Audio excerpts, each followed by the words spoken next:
Atenção Brasil, atenção Brasil, atenção Minas Gerais. Dentro de instantes, a Rádio UFMG Educativa apresenta o programa esportivo Óbvio Ululante, porque no futebol nada é tão óbvio assim.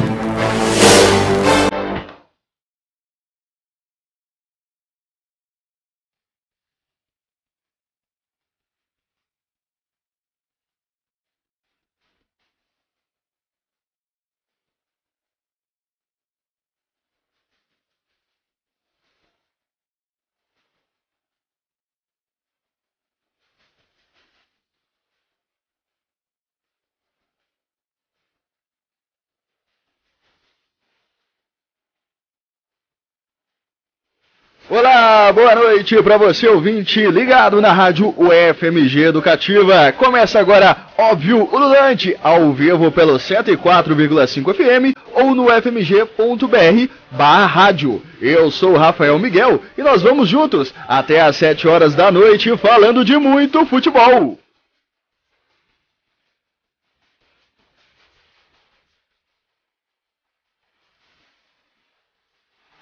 Agora são 6 horas e 12 minutos, nós estamos apenas começando. Você pode participar também nas nossas redes sociais, twitter.com/óbvioufmg e Facebook, na nossa página Óbvio Ululante. E o programa é uma tabelinha entre a Rádio UFMG Educativa e o GFUT, grupo de estudos sobre futebol e torcidas da Escola de Educação Física, Fisioterapia e Terapia Ocupacional da UFMG. Hoje aqui representando o grupo, os pesquisadores Tio Fio e também a Marina. Pessoal, muito obrigado pela presença mais uma vez aqui de vocês. Vamos bater um papo aqui mais uma vez, né? Tem os quadros, muita coisa no programa de hoje, né? Estamos só começando. Além dos quadros do GFUT, tem também o Mulheres em Campo, tem também charge sonora, tudo sobre Atlético, Cruzeiro e América. Fique ligado nesse Óbvio Ululante dessa quarta-feira, dia 25 de novembro, que está só começando.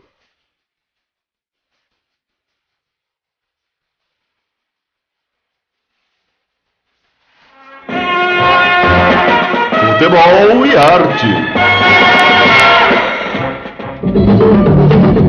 Bom, o futebol e arte de hoje é do TJ, que deve estar preso no trânsito por aí, né, tio Fio? Ele deve estar testando a paciência dele agora aí. Pois é, então vamos lá, né? Faça as honras aí pro TJ. Pois é, TJ, de onde você estiver aí, agarrado no trânsito, vou aqui tentar representá-lo aqui. Então, querido ouvinte do Óbvio, uma boa noite para todos e para todas. O futebol e arte de hoje, né, vem com um documentário que mostra o lado nada glamuroso do futebol brasileiro. E a descrição desse documentário está lá no YouTube, né, onde você também pode achar o documentário. E diz mais ou menos assim: num país marcado pela cultura do futebol, o documentário Fora de Campo lança seu olhar para os jogadores e ex-jogadores da terceira divisão do futebol brasileiro. Ao contrário do sonho de sucesso, esses profissionais têm uma carreira nada glamurosa. E ao fim dela, se deparam com o desemprego e a falta de perspectiva profissional aos 30 e poucos anos de idade. O documentário futebolístico conta histórias de fracassos, desilusões e amarguras de jogadores profissionais. Direta e sem firulas, a câmera passeia por jogos de times obscuros da terceira e quarta divisões, entra em vestiários de estádios longínquos e finalmente nas casas simples de jogadores ainda atuantes e aposentados. Ali, ela encontra chuteiras surradas, rostos melancólicos, nostalgia de glórias que não voltam, bem como a labuta para pagar as contas da família.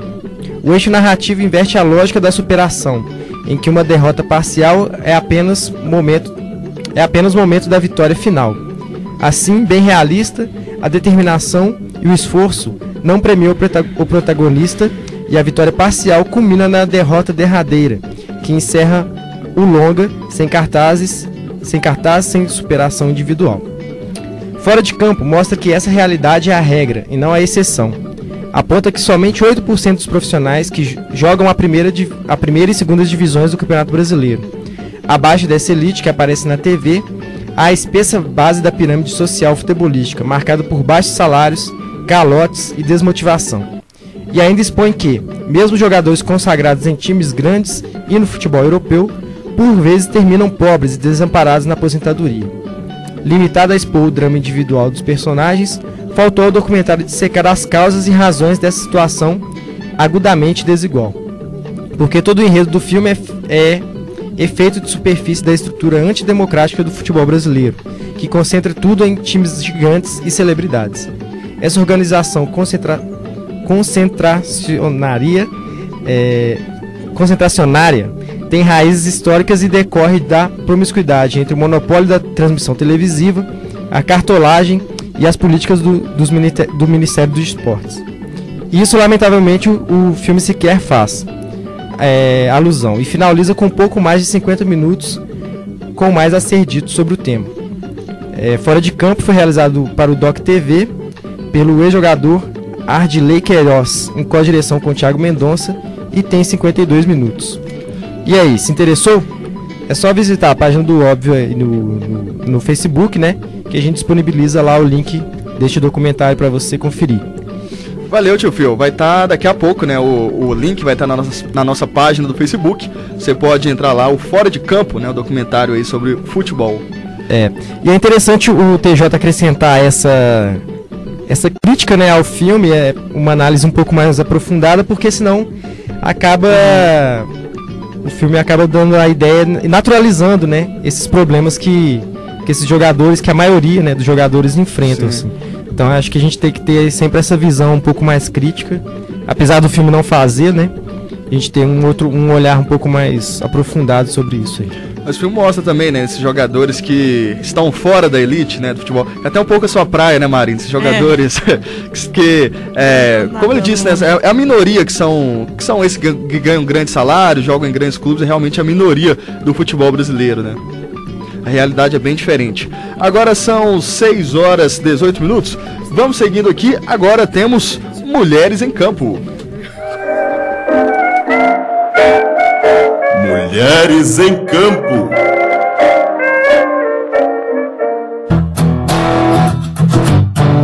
E aí, pessoal do Óbvio Lulante, eu sou a Luísa Aguiar, eu sou a Pamela Joras e eu sou o Suelen Ramos. E o nosso tema de hoje é o Campeonato Sul-Americano de Futebol Feminino Sub-20.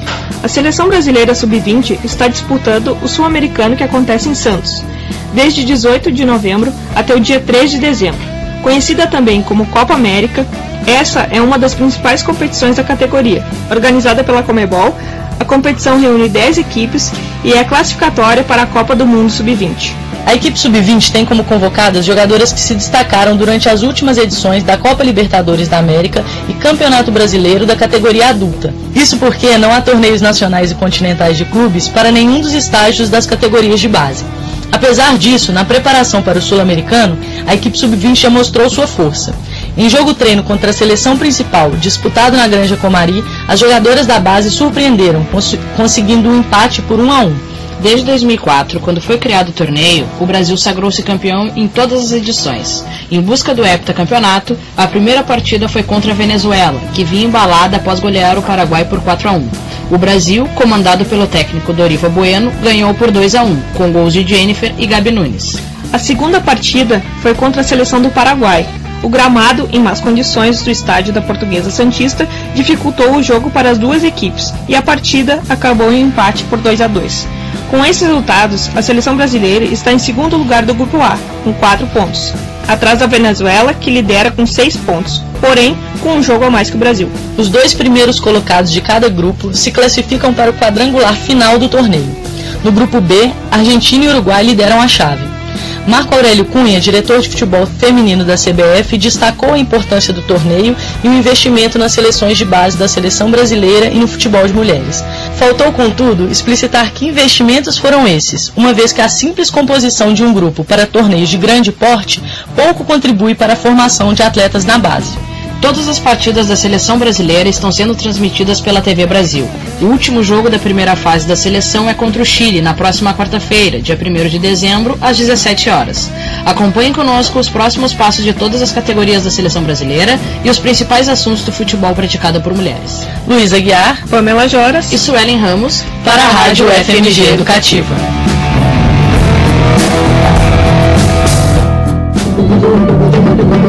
6h21 e continuando no futebol feminino, é bom dizer que a partida final do Campeonato Brasileiro de 2015 seria hoje, né, entre Rio Preto e São José. Seria disputada hoje à noite e foi adiada. A decisão foi do Superior Tribunal de Justiça Desportiva, que optou pela suspensão por conta do julgamento de escalação irregular da meia Gabi Portilho, do São José. O Rio Preto venceu o primeiro jogo por 1-0 e ainda não há previsão para a segunda partida. O julgamento será na sexta-feira. Para outras informações sobre o Campeonato Brasileiro Feminino, acesse www.cbf.com.br. Pessoal, agora 6h21. Chegou, né, os nossos atrasados. Boa noite, ô TJ. Boa noite, Rafael. Boa noite, querido ouvinte. Aquele beijo no cérebro. Mas chegamos, é aquele negócio, nós tarda, mas não falha, né? Chegou, nós falha e tarda ao mesmo tempo. Trouxe o nosso convidado de hoje também, né? O Marinho Monteiro. Marinho, boa noite. Boa noite a todos aí da bancada, dos ouvintes. É um grande prazer eu estar aqui com vocês. Bom, a gente tem que dar os parabéns, né, pelo acesso do América. Você que é o torcedor fanático do América, né? Tem uma coleção de camisas, tem tudo do América. Com certeza, a gente fica feliz, né? Porque o América, ele não é um visitante, assim, inédito, né? A gente está lá em 71, na primeira edição do Campeonato Brasileiro Unificado, o América já estava compondo. Então, eu consigo vislumbrar um resgate, uma volta dessa tradição do América. E agora a gente está voltando com uma estrutura bem melhor. E eu tenho muita expectativa aí para a gente conseguir manter uma boa Série A, que ficando na Série A, na minha concepção, no primeiro ano de volta, já é um título. Beleza, Marinho. No próximo bloco a gente vai falar muito ainda do América. Vamos falar um pouco também da sua relação, né, com o clube, relação de torcedor. Vamos conversar muito ainda sobre o Coelho. E também, chegou também o Velber. Boa noite, Velber. Boa noite, caros ouvintes. Boa noite, Rafael. Boa noite, bancada. Tudo bem? Agarrado no trânsito também, Velber? Pois é, trânsito. Tá dando pra ver direito sua camisa aí? De qual time esse aí? Ah, o Vila Nova, bacana. Ô, Velber, e já tá aquecido aí pro quadro de hoje? Então, tô aquecido, a camisa tem tudo a ver com o quadro. Então vamos lá? Vamos lá. Da geral. Deixei você nem beber água, né? Pois é. Mas vamos lá então, o que você preparou pra gente? A da geral hoje traz aqui felicidade versus sucesso no futebol. São coisas que nem sempre estão próximas. Podem estar paralelas. Dialogam. Vamos lá? Você se lembra ou já ouviu falar na Hungria de 74? Na Hungria de 54? Na Holanda de 74? Na Seleção Brasileira de 82? Ou na Raposa de 74? Ou o Galo de 77? Você sabe o que esses saudosos times têm em comum? São times inesquecíveis, que fizeram suas torcidas felizes. Times esses que estão no inconsciente, no coletivo das massas e das multidões, mas não ganharam os principais títulos que disputaram. Apenas encantaram e fizeram todos felizes. Aqueles times lá, vocês estão lembrando, hein? Holanda de 74, Carrossel, Seleção de 82, o Galo de 77, a Raposa roubada lá em 74, lá com o Vasco, não sei o que, gol do Zé Carlos. O Silvio ia colocar objeções nessa afirmação. O DNA do Eurico Miranda já estava naquela época borbulhando. Vamos lá, mas ficamos com a seguinte pergunta: o que é sucesso no futebol? Seriam só os títulos ou o processo? Né, os movimentos também têm a ver, fazem parte. Então me respondam sobre os pequenos da Espanha, da Itália, da Inglaterra, da Alemanha, ou os daqui, o Santa Cruz, que acabou de subir, o Bangu, que já foi vice-campeão brasileiro, o Brasil de Pelotas, o Vila Nova de Minas Gerais, o Operário de Mato Grosso, o Remo, União São João de Araras. O que faz esses torcedores felizes? Imagina o cara torce pro time pequeno, e aí, o que faz o cara ser feliz? Ele é feliz em algum momento, senão ele não torcia pro time. Qual o conceito? Peraí, fazer esse time feliz. Quais os títulos de expressão desses clubes, né? Eles com certeza protagonizaram jogos memoráveis dentro de algum campeonato. Então eles não teriam sucesso, ou quem sabe não significam muito. Fizeram o povo feliz, mas não foi sucesso. Por quê? São torcidas felizes, né? E qual seria o conceito de sucesso para você que está em casa, para a gente aqui da banca, para o torcedor, para o dirigente, para os jogadores? O que é sucesso? É título, Rafael? É ser feliz, pessoal? Será que o que fica antes de tudo é o processo? Aquela metáfora do arqueiro zen, que com o seu processo de armar o arco e não somente o desfecho, né, que é o alvo, o acerto ou não.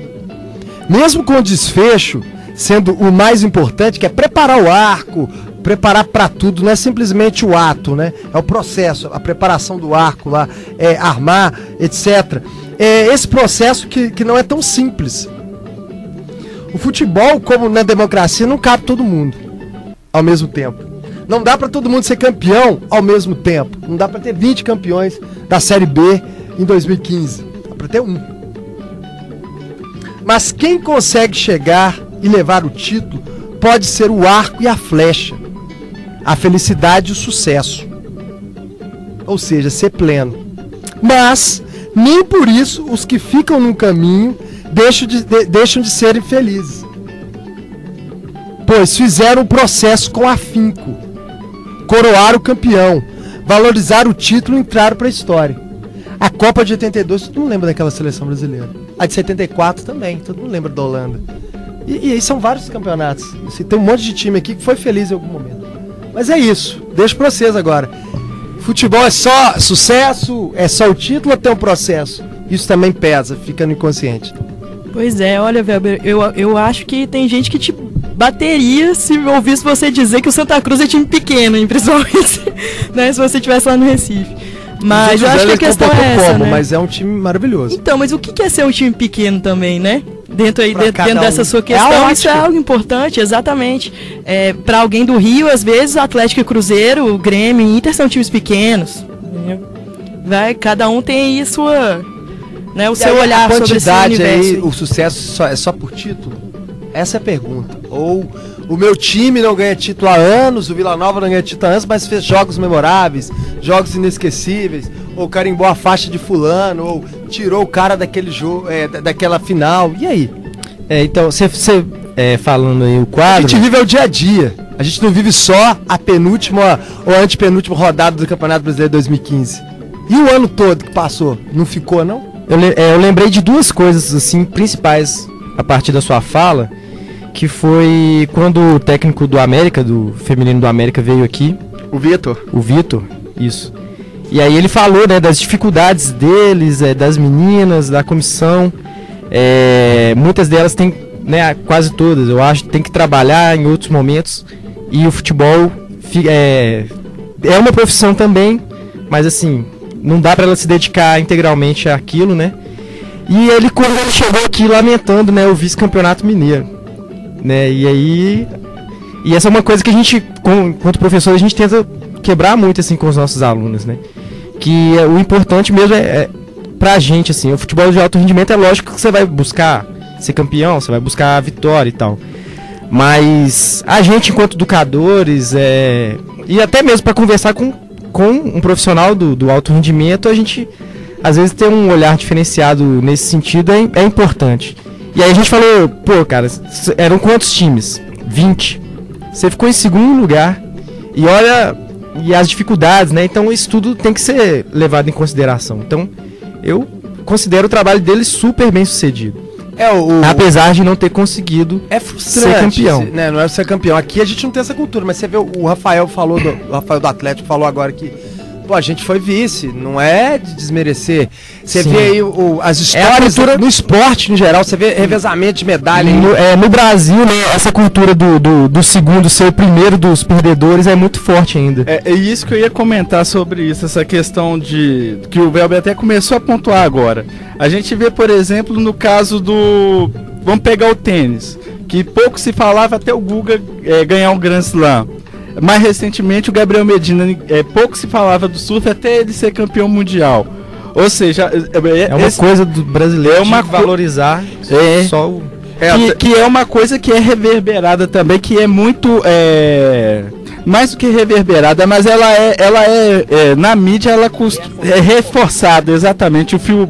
Agora, falou a palavra que eu estava procurando. Ela é muito reforçada no nosso cotidiano, principalmente através da mídia, né? Que são os ambientes de formação de opinião, quando você só se fala, por exemplo, de um atleta ou de um esporte, quando ele alcança o topo daquele esporte, sendo campeão do mundo, ou ele tendo um sucesso assim, que vai além que não era esperado para aquela pessoa. E também vem aí toda aquela conversinha de história de superação, que ele não tinha isso, que não tinha aquilo e conseguiu vencer, que também é um reforço da meritocracia na nossa sociedade também. E tem até desses exemplos que você citou, né, do tênis, também do surf, e que tem aquela história, né, que a gente escuta que o brasileiro não gosta de esporte, né, gosta de ganhar, né? Sim, quando o Brasil tá bem no esporte, né, como já teve a época do boxe, também agora o MMA. Aí todo mundo vira expert no negócio. Vira com esses esportes, porque esse esporte tá fazendo sucesso, vamos dizer assim. E outra coisa que eu lembrei,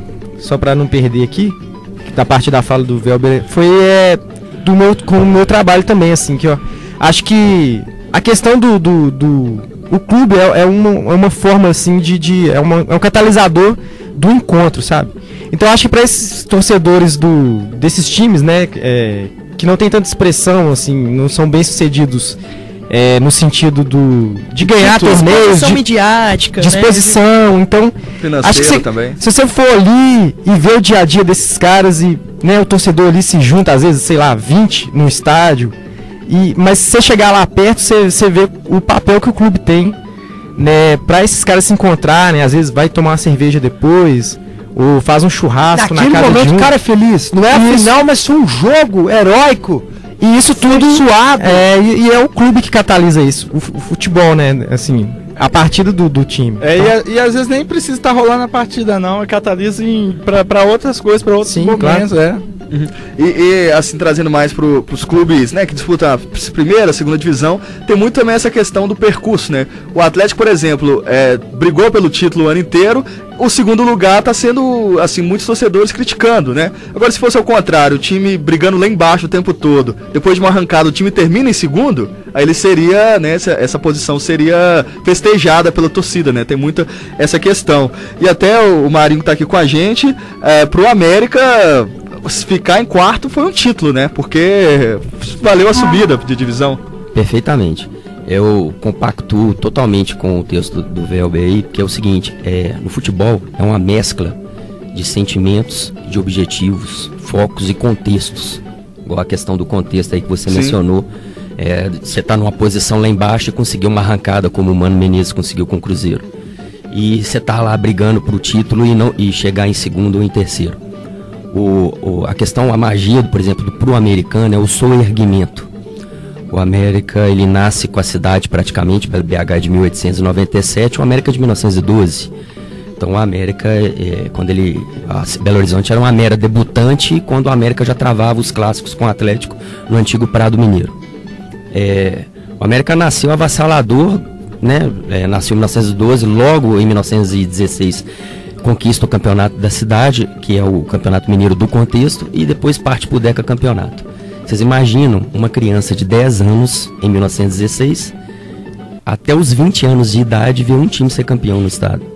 Então ela atravessou a infância, a adolescência e a fase adulta com um time. Então o América era o alvo a ser batido.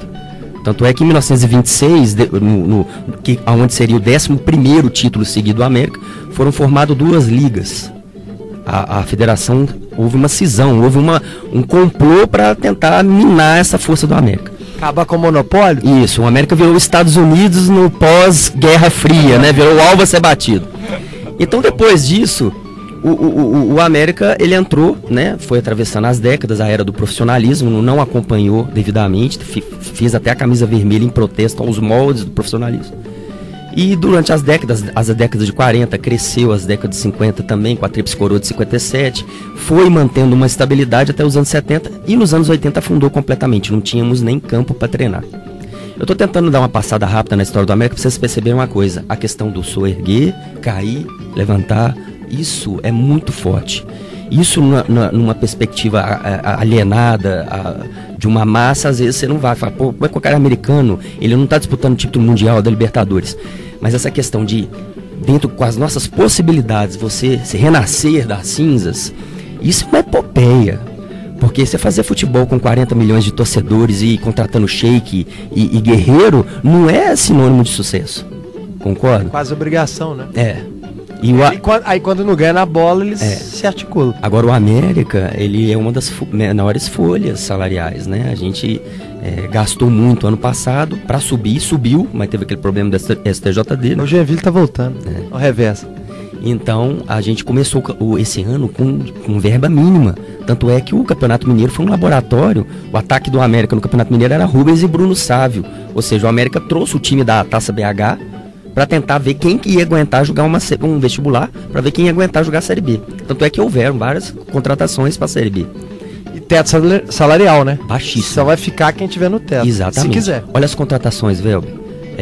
Toscano era da A2, artilheiro da A2 paulista pelo Mirassol. O Wesley Matos, que foi o zagueiro que fez o gol do acesso, veio do Tupi.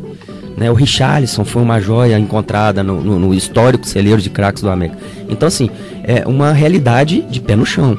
E com essa realidade de pé no chão, o América conseguiu êxitos que o Bahia, que era a segunda folha da Série B, não conseguiu subir. Vocês entenderam a magia que é?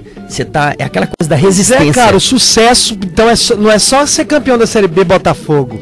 A felicidade, o processo tá aí. Exatamente.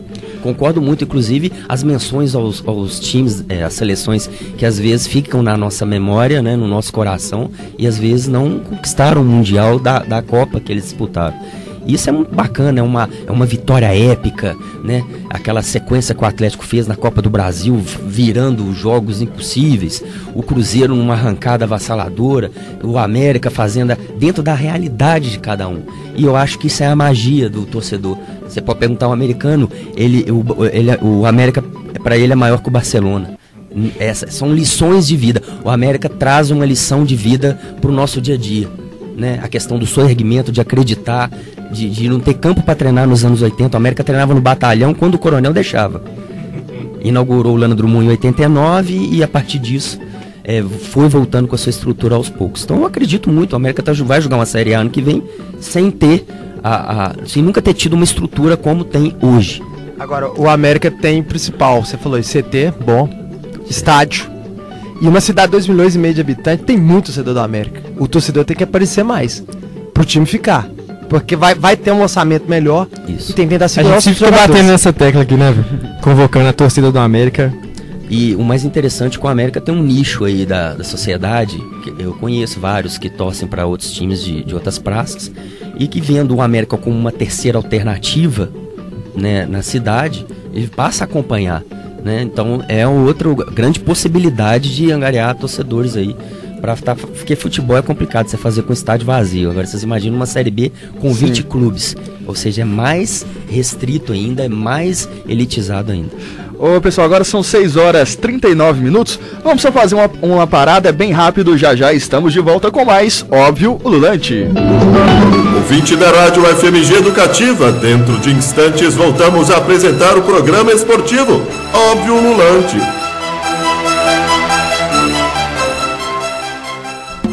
Várias profissões se dedicam a salvar vidas, mas você não precisa seguir uma delas para se tornar o herói de alguém. Doando sangue, você doa vida também. Se você tem entre 18 e 60 anos e pesa mais de 50 quilos, procure um hemocentro. O Brasil necessita de 5.500 bolsas de sangue por dia. Uma hora da sua vida pode significar a vida inteira de alguém. O FMG Educativa, toda doação é bem-vinda. Atenção, ouvinte da Rádio FMG Educativa, este é o programa esportivo Óbvio Ululante. 6h40, estamos de volta. Continue ligado, 104,5 FM. Vamos seguindo. Pelada Acadêmica.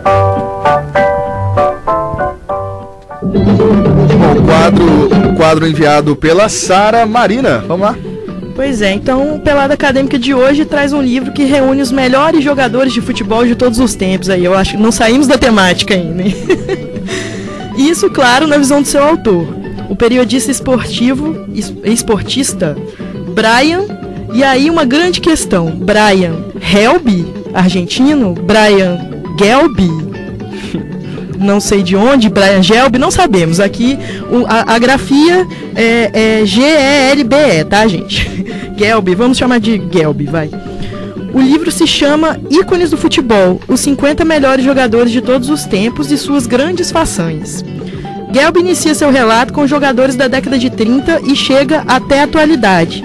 Eu fiquei me perguntando, né? Tipo assim, esse cara viu mesmo esse jogador de 1930 jogando pra dizer que é um dos melhores, né? Tipo, é aí que vem, né, o viés. É o melhor porque apareceu mais nos jornais, é o melhor porque, né? Por que o melhor? Mas enfim, vamos à lista do autor. Nos anos 30 aí, Giuseppe Meazza, Arsênio Érico, José Manuel Moreno. 1950, anos 50, Alfredo Di Stefano, Puskás, Obdúlio Varela, Omar Sivori, Sandor Kocsis, Telmo Zarra e Just Fontaine. Nos anos 60, ele elenca aí Pelé, Eusébio, Bob Charlton, Garrincha, George Best, Geoffrey Hurst e Bob Moore. Nos anos 70, Johan Cruyff, Franz Beckenbauer, Daniel Passarella, Mário Kempis, Gerd Müller e Tostão. Nos anos 80, Diego Maradona, Enzo Francescoli, Hugo Sanches, Michel Platini, Franco Baresi, Sócrates, Paolo Rossi, Lothar Matthäus, Rudi Gullit, Marco Van Basten, Zico e Rummenigge. 1990, chegando aí, nos aproximando aí dos dias de hoje.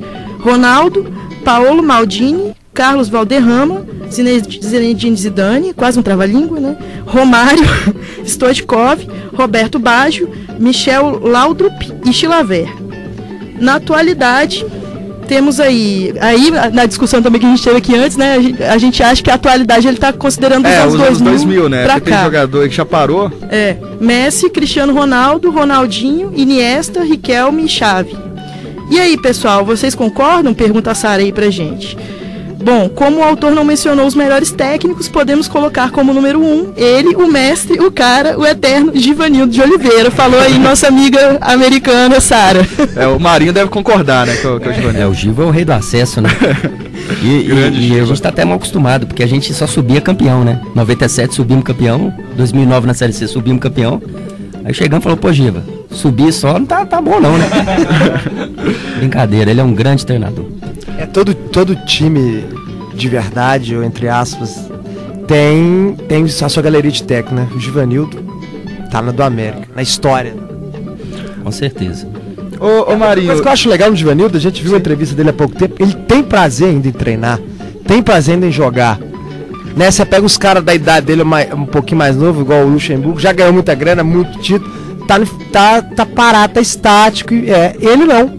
Ele tem prazer de treinar, de revelar, e ele fala, eu vou colocar o cara da base, mas ele tem que mostrar serviço, e é legal isso. O Givanildo ele tem uma particularidade que ele é muito, assim, introvertido, né, pros holofotes. A gente até brinca, muitos amigos meus, ele vai tirar uma foto com ele nem sorri, né? Mas ele tem um perfil tão acolhedor no local, assim, ele literalmente, ele transparece isso. Porque essa questão de identificação que ele tem é em vários clubes, tá?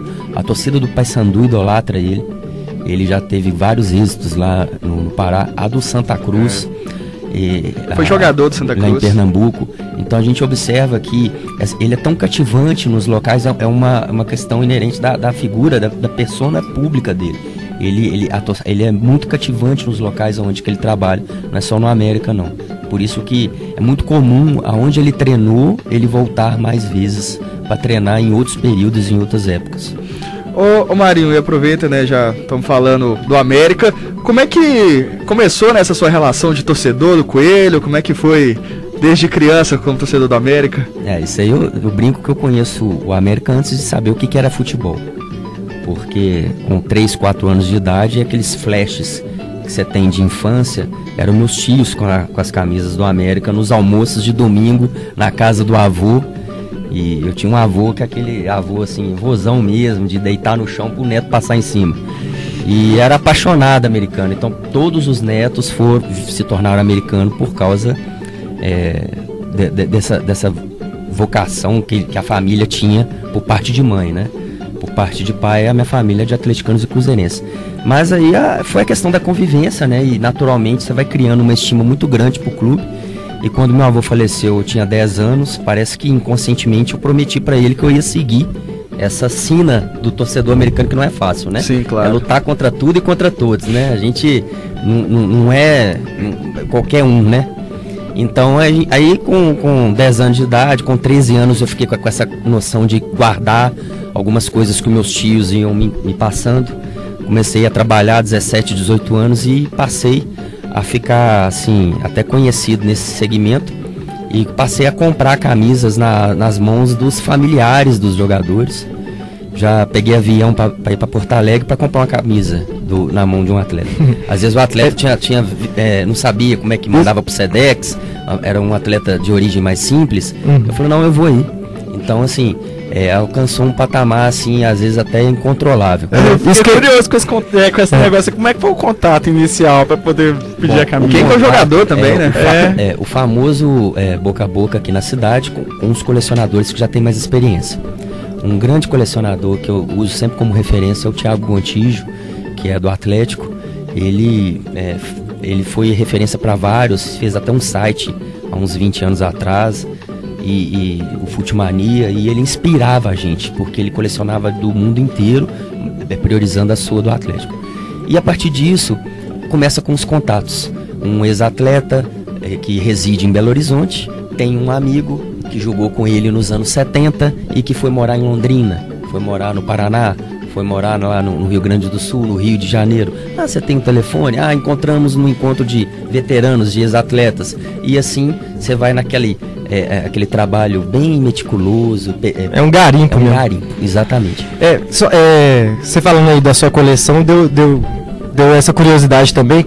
Além das camisas, né? Você coleciona outros itens também? Exatamente. É só da América ou você... Não, eu busca de outros clubes? Exatamente. O foco é o América, flâmulas. Eu tenho um registro fotográfico de todos os times do América, de todas as existências do clube eu consegui. Muita pesquisa, né? Então, às vezes eu usava a minha ocupação em prol desse garimpo. Eu sou historiador, eu tenho também na área de comunicação, então eu fazia, quando eu era estagiário na Fundação João Pinheiro, eu frequentava vários centros de pesquisas aqui de Belo Horizonte, e a partir disso eu ia pesquisando, levantando fontes, referências bibliográficas e tal. Então passei a colecionar tudo, flâmulas, e quando a pessoa vai e vê o acervo, a pessoa que não tem esse apreço pelo colecionismo, ele fica tão tocado que às vezes vai lá e cede, sabe que eu vou guardar, sabe que eu vou fazer exposição. Fiz vários locais. É sobre isso que eu ia falar agora, que a do Abílio Barreto a parte do América era sua, né, Maria? A do Abílio Barreto toda, a do Cine Brasil, que teve no contexto da Copa das Confederações também, exposições particulares do próprio América para divulgar o institucional do clube. Então, assim... E isso é muito legal que você faz, né? Que é dar acesso às pessoas conhecerem da história do clube, né? Então, não é para ficar para você, né? Exatamente. Então é para...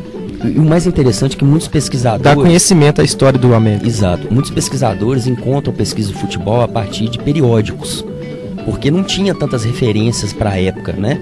Inclusive, vários times, jogadores e campeonatos são referências de estudo hoje, são objetos de estudo hoje, de tempos passados.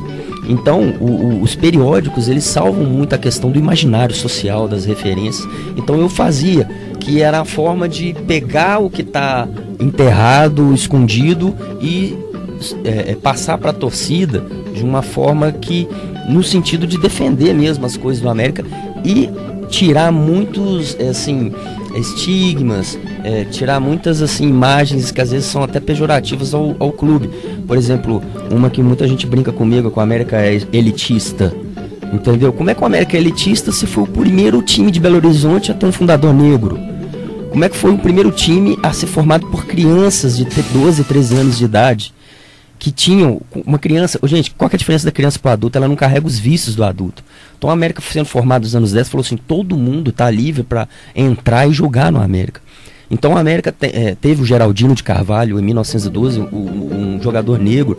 O Vasco às vezes se vangloria por um jogador negro em 1922, 10 anos depois. Isso aqui em Minas Gerais ninguém fala, entendeu? E o América foi, o Atlético teve uma cisão, né? A famosa cisão do Atlético, que migrou em 1913 vários jogadores pro América. Costumo brincar que o Campeonato do América deve-se muito a esse reforço que o Atlético deu pro América. Que foi só atravessar a avenida, que hoje é Augusto Lima, era Paraopeba, se não me engano, né? E o mais interessante é que a gente vê nos quadros de presidentes do Atlético, presidentes que foram dos dois clubes, como Alexandre Pereira, Jair Pinto dos Reis, que foram, aí o pessoal fala, pô, como? Foi presidente de dois rivais? Não, é porque houve a cisão e depois migraram pro América. Então o América recebeu reforços e ingressos, né? Porque o clube, a concepção de clube naquela época era amadora, né? Então o clube é uma confraria, não era uma coisa profissional, né? De salário ali. Então você te amava aquela turma. Então se eu não gosto de você, eu não vou frequentar o grupo. Então o América ele nasceu com essa miscigenação, com essa mescla, e com o tempo a gente perdendo campo nas massas, né? Porque você pode pegar Belo Horizonte, ela deu um boom pós JK, né? Com a migração nos anos 60, então a cidade ela começou a crescer, e o América foi uma fase que eu falo que o América começou, o grande marco da queda do América, na minha opinião, foi a perda do título por Siderúrgica em 64. Gente, o Mineirão é de setembro de 65, o América ia entrar no Mineirão como campeão vigente, perdeu um título como se fosse um Ipatinga que foi lá e tirou o título. Então foi uma decepção muito grande, e o Cruzeiro montou uma seleção, então o América foi perdendo campo, e com o tempo não aderindo às massas, como for o perfil de Atlético e Cruzeiro, ficou aquela coisa, se o América ficou restrito a dentro da Avenida do Contorno, é um time de elite, né? Então eu tento às vezes elucidar com referências históricas alguns erros que ficam como verdades absolutas, né? Sim. Ô pessoal, tá dando agora 6 horas e 53 minutos, um rápido intervalo, já estamos de volta e a gente termina o bloco com mais uma criação sonora de Felipe Assunção. Charge sonora. O som da imagem, a imagem do som.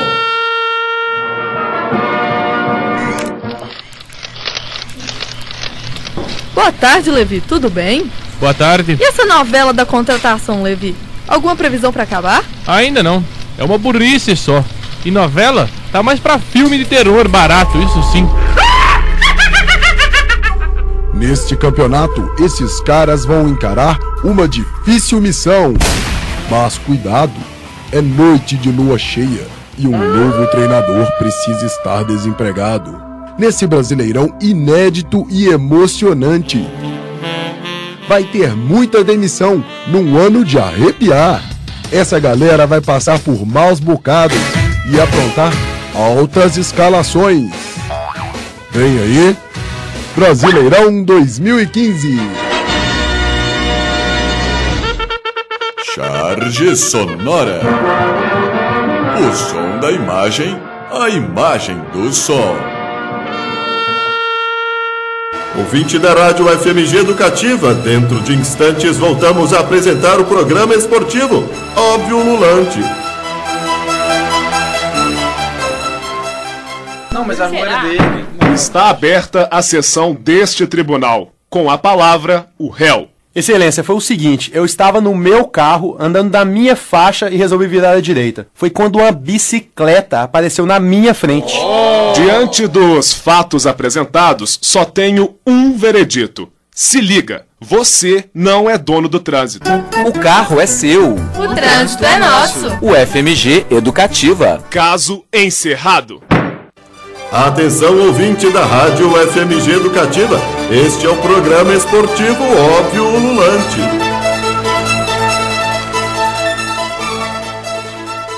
Frase do dia. Agora 6 horas e 55 minutos, a frase de hoje do Luciano.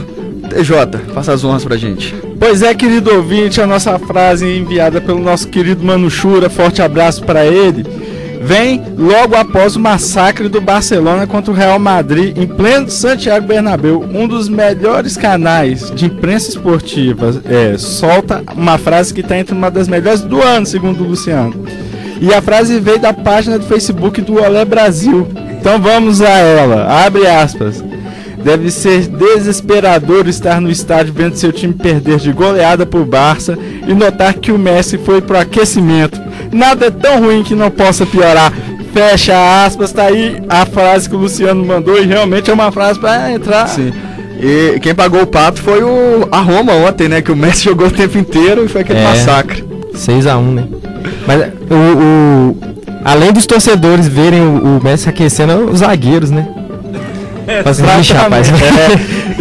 Já não tava fácil. Se o ataque já tava difícil conter, você pega e coloca o cara que já foi 4 vezes melhor do mundo, pronto. Pessoal, agora 6 horas e 56 minutos, a gente está chegando ao final do programa. Só queria perguntar isso pro Marinho, né, Marinho? Você falou das camisas do América. Você sabe mais ou menos quantas camisas você tem do América? Bom, na última contagem foram 268 e contando com outros clubes chegam quase 400. Tem alguma que você considera que é a mais especial? Não tem como se eleger uma não, sabe? Eu tenho um uniforme muito interessante que eu acho que a combinação verde e preta no América chama muita atenção. Sim. Né? Você vê, são poucos clubes no mundo que tem o Sassuolo da Itália, o Nueva Chicago e o San Martín da Argentina. No futebol brasileiro eu não me recordo um time verde e preto. Eu já vi o Juventude ter como camisa alternativa, o próprio Figueirense, enfim. E essa camisa foi interessante, que ela nasceu em 20 de junho de 1970, num jogo entre a América e Nacional de Uruguai. E eu tenho um exemplar dessa camisa, ou seja, a primeira verde e preta que pisou no Mineirão, no empate em 2-2, eu tenho uma lá em casa. Então, legal. Assim, se for para escolher uma assim de relance, vê essa. Ô Marinho, gostaria de agradecer bastante, né, você vir participar aqui com a gente. Muito obrigado, seja sempre bem-vindo a participar aqui na Rádio UFMG Educativa. Muito obrigado, eu fiquei muito lisonjeado com o convite e agradeço muito vocês. E parabéns aí, né, pela conquista claro. aí. Parabéns pelo acesso, parabéns pelo trabalho, né, de colecionador. A gente sabe que é complicado, né? Você mesmo disse que foi lá em Porto Alegre buscar uma camisa, é muito complicado, né? Ter esse acervo e é muito importante para a memória do futebol. Com certeza. E eu sei que eu não estou sozinho, né? Eu conheço vários colecionadores de vários clubes e é uma paixão. A gente faz isso com muita garra, muito afinco para manter. E é um registro que eu peço, inclusive para Atlético, Cruzeiro, América. Infelizmente a gente vai para outras cidades, a gente vê museus dos clubes, né? E a gente ainda tem que caminhar nesse sentido. A gente não tem um museu do Vila, não tem um museu do Atlético, do Cruzeiro, que é aquele bem estruturado que dê uma interatividade legal. Sim. Ô Velber, muito obrigado também, mais uma vez aqui com a gente, TJ, Tio Fio, Marina. Pessoal, muito obrigado por mais um programa aqui na Estação do Conhecimento. Muito obrigado também a você, ouvinte, que ficou ligado com a gente. Nós voltamos na próxima quarta-feira, a partir das 6 horas da noite. Eu sou o Rafael Miguel. A gente se encontra ao longo da programação da rádio UFMG Educativa. E vocês ficam com o Happy Hood. Gol!